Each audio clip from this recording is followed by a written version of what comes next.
At least 36 people detained on suspicion of taking part in Egypt's street clashes died Sunday when some Muslim Brotherhood members tried to escape from a prison truck convoy in Cairo, security officials say. The officials, who spoke to the Associated Press on condition of anonymity, said those killed were part of a convoy of some 600 detainees heading to Abu Zaabal prison in northern Egypt. The officials said detainees in one of the trucks rioted and managed to capture a police officer inside, forcing security forces to respond with tear gas, hoping to freeing the badly beaten officer. They added that those killed, some of which are Muslim Brotherhood members, died from suffocating on the gas. Egypt's Interior Ministry supported the officials' description of the events, according to Reuters, but did not say how many people were killed. However, the country's official news agency, MENA, offered a different account of the violence. MENA reports that gunmen belonging to the Muslim Brotherhood approached the trucks and exchanged fire with guards. 36 Muslim Brotherhood detainees then died in the gunfire as they tried to escape,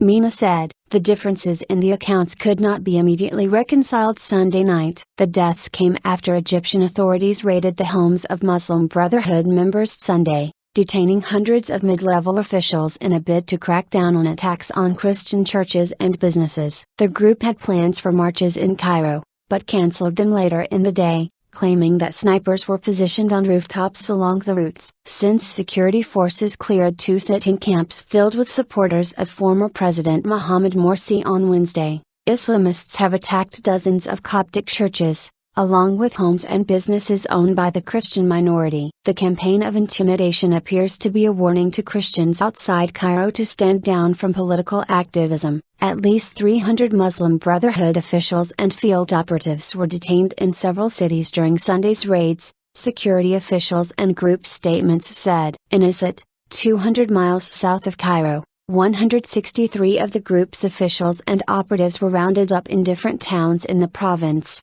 security officials said. They said those arrested face charges of instigating violence and orchestrating attacks on police stations and churches. In the city of Suez, 9 people were arrested after being caught on film attacking army vehicles, burning churches and assaulting Christian-owned stores, officials said. And in Luxor, more than 20 Brotherhood senior officials were detained, officials said. The Muslim Brotherhood, which has launched protests since Morsi's July 3 ouster by the military, scuttled plans for 2 Sunday demonstrations in Cairo. Prior to the cancellations, authorities stationed armored vehicles and troops in front of the Supreme Constitutional Court courthouse in Cairo, which may have turned into another focal point of street violence. Sources in the Muslim Brotherhood told the BBC that the protests were cancelled because of the presence of snipers on buildings along the routes of the marches, although the claim could not be verified. Egypt's military leader, Gen. Abdel Fattah el-Sisi, said Sunday during a gathering of top military commanders and police chiefs that the army will not stand by silently in the face of violence. It was el-Sisi's first appearance since the deadly crackdown on Wednesday. He also said that the army has no intention to seize power, while calling on Islamists to join the political process. We will not stand by silently watching the destruction of the country and the people or the torching the nation and terrorizing the citizens, he said in comments quoted on state television and posted on an official military Facebook page. We have given many chances to end the crisis peacefully and call for the followers of the former regime to participate in rebuilding the democratic track and integrate in the political process and the future map instead of confrontations and destroying the Egyptian state. A military timetable calls for the nation's constitution to be amended and for presidential and parliamentary elections to be held in 2014. Christians have long suffered from discrimination and violence in Egypt, where they make up 10% of the population of 90 million. Attacks increased after the Islamists rose to power in the wake of the 2011 Arab Spring uprising that drove Hosni Mubarak from power, emboldening extremists. But Christians have come further under fire since Morsi was ousted on July 3, sparking a wave of Islamist anger led by the Muslim Brotherhood. Many Morsi supporters say Christians played a disproportionately large role in mass rallies that occurred before Morsi was ousted by the military, as millions took to the streets to demand Morsi's resignation. Despite the violence, Egypt's Coptic Christian Church renewed its commitment to the new political order Friday, saying in a statement that it stood by the army and the police in their fight against the armed violent groups and black terrorism. Some Christians have also drawn closer to moderate Muslims in a few provinces. In a rare show of solidarity, hundreds from both communities thronged two monasteries in the province of Bani Suef south of Cairo to thwart what they had expected to be imminent attacks on Saturday. Local activist Gurgis Waib said. Activists reported similar examples elsewhere in regions south of Cairo, but not enough to provide effective protection of churches and monasteries. Waib, other activists and victims of the latest wave of attacks blame the police as much as hardline Islamists for what happened. The attacks, they said, coincided with assaults on police stations in provinces like Bani Suef and Minya, leaving most police pinned down to defend their stations or reinforcing others rather than rushing to the rescue of Christians under attack. Another Christian activist, Izzat Ibrahim of Minya, a province also south of Cairo where Christians make up around 35% of the population, said police have melted away from 7 of the region's 9 districts, leaving the extremists to act with near impunity. Sister Manal, the 47-year-old principal of the Franciscan school in Bani Suef, told the Associated Press that she was having breakfast with 2 visiting nuns when news broke of Wednesday's crackdown on the Cairo sentence. In an ordeal that lasted about 6 hours,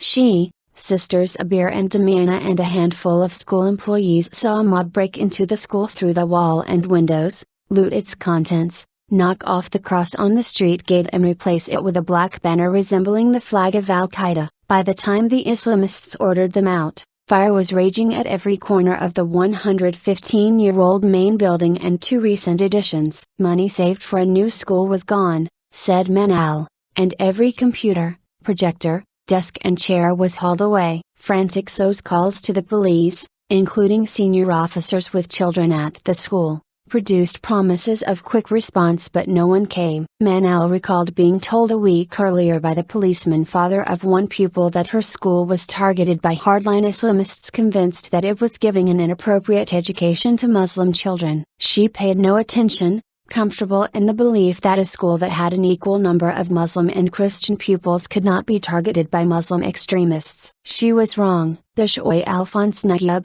a 33-year-old businessman from Minya, had a similarly harrowing story. His home supplies store on a main commercial street in the provincial capital, also called Minya, was torched this week and the flames consumed everything inside. A neighbor called me and said the store was on fire. When I arrived, 3 extremists with knives approached me menacingly when they realized I was the owner, recounted Nayib. His father and brother pleaded with the men to spare him. Luckily, he said, someone shouted that a Christian boy was filming the proceedings using his cell phone, so the crowd rushed toward the boy shouting Nusrani, Nusrani, the Quranic word for Christians which has become a derogatory way of referring to them in today's Egypt. Nayib ran up a nearby building where he has an apartment and locked himself in. After waiting there for a while, he left the apartment, ran up to the roof and jumped to the next door building, then exited at a safe distance from the crowd. 2 Christians have been killed since Wednesday,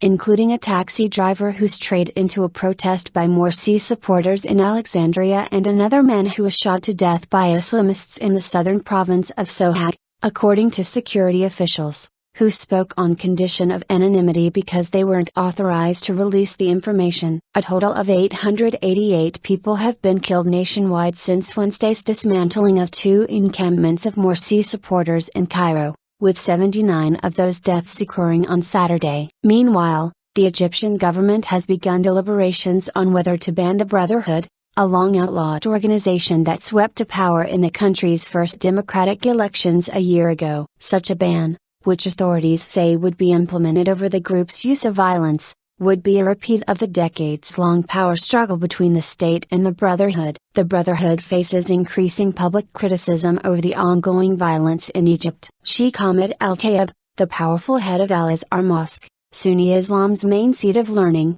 issued an audio statement asking Brotherhood members to stop the violence. The scenes of violence will not grant you any rights and the bloodshed nor chaos spreading across the country will give you no legitimacy, Al-Tayeb said.